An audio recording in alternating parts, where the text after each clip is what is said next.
Kalau kamu zaman sekarang bangun tidur pegang HP, ulama salaf bangun tidur pegang Quran, baca Quran. Kamu mau makan megang HP, ulama salaf mau makan megang Quran. Kamu jalanmu, diammu, gerakmu pegang HP, ulama salaf jalannya, diamnya, geraknya megang Quran, baca Quran. Kamu nggak bisa tidur kalau nggak pegang HP, ulama salaf nggak bisa tidur kalau nggak baca Quran. Kamu 1 menit nggak pegang HP gelisah, 1 menit nggak pegang HP galau, ulama salaf 1 menit nggak pegang Quran, 1 menit nggak baca Quran, mereka galau.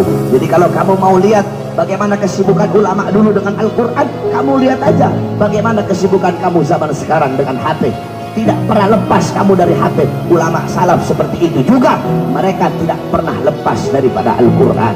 Bahkan anak-anak muda zaman sekarang, orang-orang dulu, santri-santri dulu, kalau ketemu ulama, kalau ketemu habaib, ketemu kiai, ya habib, ya kiai, ya ustad, arsyidna, ahdina, ustad, kiai, kasih saya petunjuk, kasih saya nasihat, kasih saya wasiat, kasih saya ilmu, minta nasihat, minta ilmu. Itu santri zaman dulu.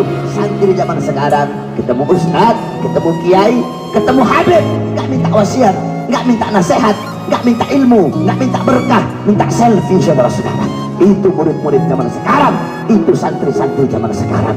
Oleh karenanya, wahai para anak-anak muda, tanamkan di dalam hati kamu Al-Quran. Selalu jalanmu, diammu selalu dengan Al-Quran, berpedoman kepada Al-Quran, berakhlak dengan Al-Quran, beradab dengan Al-Quran, beramal dengan amal yang ada dalam Al-Quran. Jangan pernah engkau jauh daripada Al-Quran. Wahai para anak-anak muda, kita umat Islam, selama kita masih berpegang teguh kepada Al-Quran, maka selama itu kita tidak akan pernah bisa dikalahkan. Dulu pernah berkumpul seorang pendeta, ada pemimpin pendeta, mereka para misionaris, para pendeta-pendeta, mereka semua berkumpul. Tiba-tiba ada satu orang pendeta, dia angkat Al-Quran, kemudian dia berkata kepada pendeta-pendeta yang lain, wahai para pendeta-pendeta, wahai saudara-saudaraku, selama umat Islam masih berpegang teguh kepada ini kitab, yaitu Al-Quran, maka selama itu mereka tidak akan bisa dikalahkan. Tiba-tiba ada satu pendeta muda, dia ambil itu Quran, dia injak-injak itu Quran. Apa kata pendeta tadi? Yang tua seniornya bilang, salah, bukan seperti itu cara menghancurkan mereka. Cara menghancurkan mereka bukan dengan menginjak-injak Qurannya, bukan dengan menghina Qurannya. Menghina Qurannya, menginjak Qurannya, itu hanya akan menyatukan dan menggabungkan serta menguatkan mereka. Contoh kemarin ketika Al-Quran dihina oleh Ahok, umat Islam bersatu, saudara-saudara. Cara menghancurkan mereka bukan dengan menginjak-injak Qurannya. Cara menghancurkan mereka, keluarkan ini Quran dari dalam hati mereka. Ketika hati mereka kosong dari Al-Quran, maka ketika itu mereka akan gampang kita hancurkan. Ketika anak-anak muda mereka, hati mereka kosong dari Al-Quran, mereka sibuk dengan sepak bola, mereka sibuk dengan HP, sibuk dengan Twitter, sibuk dengan Facebook, sibuk dengan Instagram, mereka sibuk untuk bertasyabbuh kepada orang Barat, mereka sibuk berpakaian sebagaimana orang Barat, pola pikir mengikuti Barat, gaya hidup mengikuti Barat, hatinya kosong dari Quran, kosong dari Islam, kosong dari Rasulullah. Ketika hati mereka kosong dari Quran, maka ketika itu mereka akan bisa kita kalahkan. Oleh karenanya, wasiat saya terakhir kepada seluruh anak-anak muda yang hadir di sini, alhamdulillah, masya Allah, luar biasa. Anak-anak muda, para panitia-panitia, Asmi dan kawan-kawan, ya remaja-remaja yang ada di sini, mereka membuat acara besar seperti ini dengan penuh semangat, dengan penuh himmah. Begitu juga didukung oleh para orang tua. Insya Allah dengan adanya anak-anak muda seperti ini kampung bakal jadi kampung yang baik, ini bangsa bakal jadi bangsa yang baik, ini Indonesia bakal jadi Indonesia yang baik. Sebab kenapa? Syubbanul yum rijalul ghad. pemuda-pemuda masa kini adalah pemimpin-pemimpin di masa yang akan datang. Baik buruknya bangsa, bagus rusaknya bangsa, makmur sejahteranya bangsa ke depan tergantung dari anak-anak muda.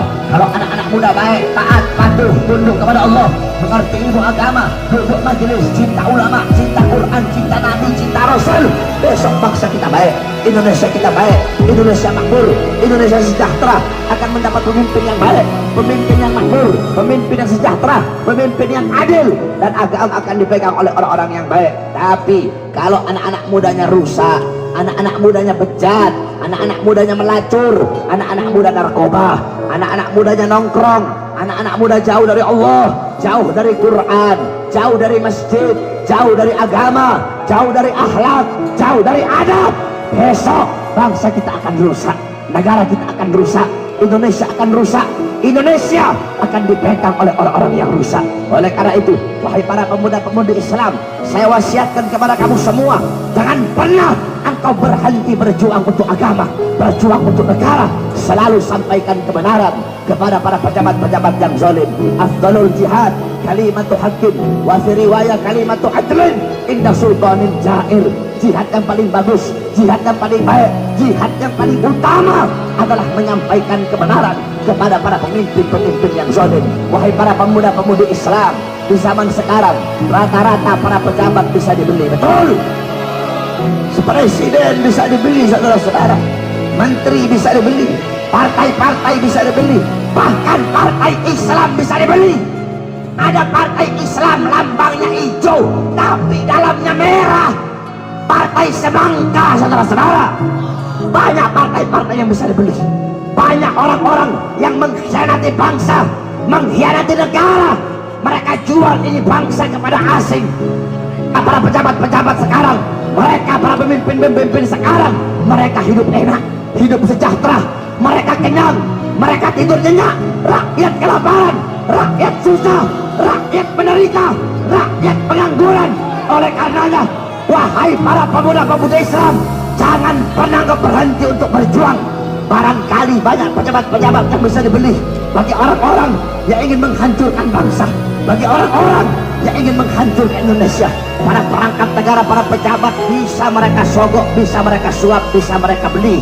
Mereka bisa mengkhianati bangsa, mengkhianati negara, dan mengkhianati Indonesia, serta mengkhianati agama.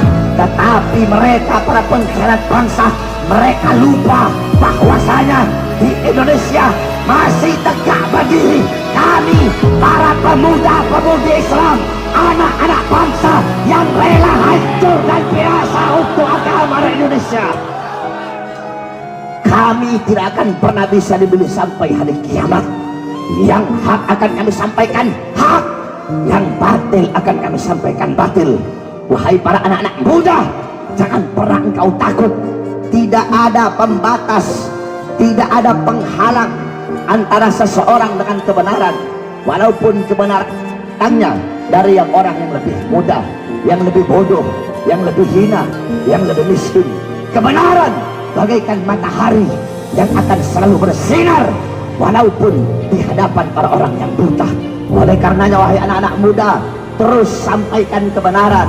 Katakan kepada mereka, hei kalian mau buka mulut kami anak-anak muda Islam, semakin kalian bungkam mulut kami akan semakin meneriakkan kebenaran, saudara-saudara. Hei para musuh-musuh agama, para pengkhianat bangsa, demi Allah, jikalau kalian maju satu langkah untuk melawan agama kami, untuk menjual bangsa kami, untuk menghancurkan rakyat, untuk menyengsarakan rakyat, kalian maju satu langkah, kami pemuda-pemudi Islam Indonesia maju 1000 langkah untuk melawan dan menghancurkan kalian. Saya tanya pemuda-pemudi yang ada di sini, siap bela Indonesia? Siap bela Indonesia? Siap hancur demi Indonesia? Siap binasa demi merah putih? Allahu Akbar, Allahu Akbar, Allahu Akbar.